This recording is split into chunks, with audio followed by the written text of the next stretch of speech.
How's it going? It's pretty windy out there. I don't know if you'll be able to hear it or not, but it was cold on my bald head while I ran across the yard, so I still have my hood up. Maybe I'll look like some sort of monk.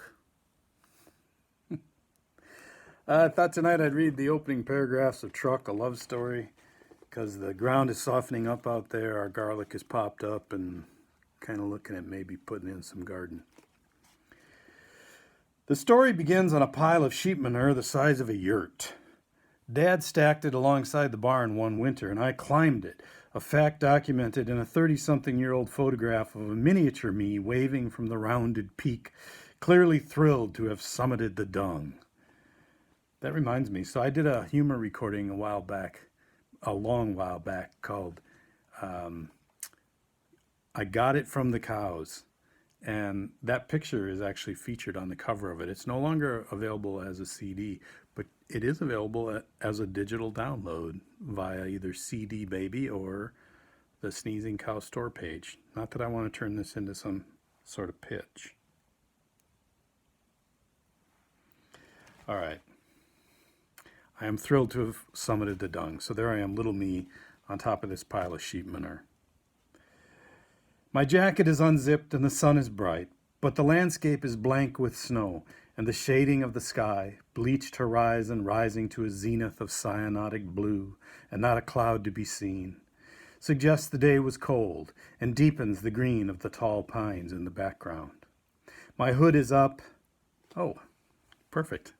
I forgot that was it. My hood is up. My pants are tucked inside rubber barn boots, and I am leaning on my sawed-off pitchfork as if it were an alpenstock. I am grinning like the hick spawn of the devil and Sir Edmund Hillary. That spring, Dad hauled the manure away and spread it on the fields. It's manure.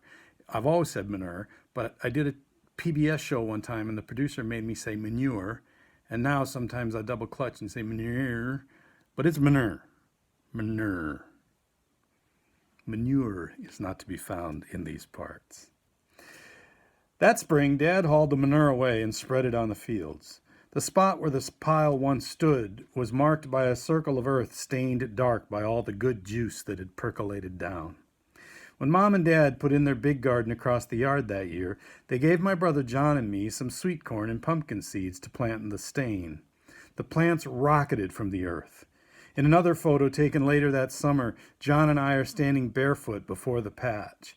It's fairly early in the season. I can see the hay wagon docked at the elevator, meaning Dad was baling first crop. But the sweet corn has unfurled to the level of my shoulders, and the pumpkin leaves are the width of a tractor seat. I went through a long stretch of adolescence associating the garden with chores, specifically weeding, and then another long stretch of city living in which I had no garden at all. But when I moved to the village of New Auburn, Wisconsin, 8 years ago, and found myself in possession of a backyard, I began to get green urges. Beginning with a simple raised bed, I attempted to grow a portion of my own food. Eventually, the garden grew to include 8 raised beds, a scattered collection of pots, and a mound of dirt left over when the raised beds and pots were filled. I have proven to be not much of a gardener. For one thing, I spend too much time away from home. When it comes to gardening, there are distinct advantages to being present. For another thing, I lack specific knowledge and discipline. I tend to garden based on impulse and intuition. Apparently, there are better ways. If my raised beds have any consistency, it is that they are anemic and squirrel-riddled. My garden gives me inner peace and salad, but it also yields cat turds and wilt. Still, my desire doesn't die. Every year I want to plant again. And I credit the memory of that sheep manure garden. I keep believing I can duplicate it, that I can just slap some seeds in the ground and they'll come busting up.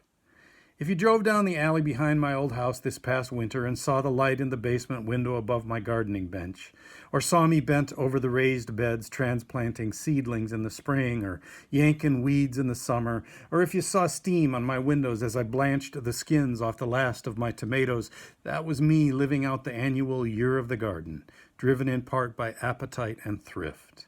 but also driven by a desire to reconnect with the little boy who loved to crawl between the stalks to a quiet place where he could listen as the sweet corn leaves scraped in the breeze, to rest his chin on his hands and peek through the shadowy tangle of vines to that one spot where the sun pierced the green canopy in a bright bolt and lit a powdery pumpkin blossom up all electric orange.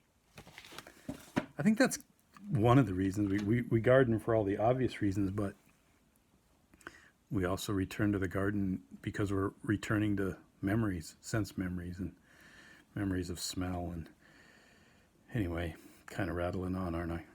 I remember we used to get that little packet too, like I think it was for 5 cents or a penny. If mom and dad ordered enough seeds, you got the 5 cent or penny packet that had mystery seeds in it. I remember getting those. Alrighty, really windy out there. Gonna hunker into my hood and head for the house. I hope you're all doing well out there, hanging in. Be good to each other, take care of each other, and forward.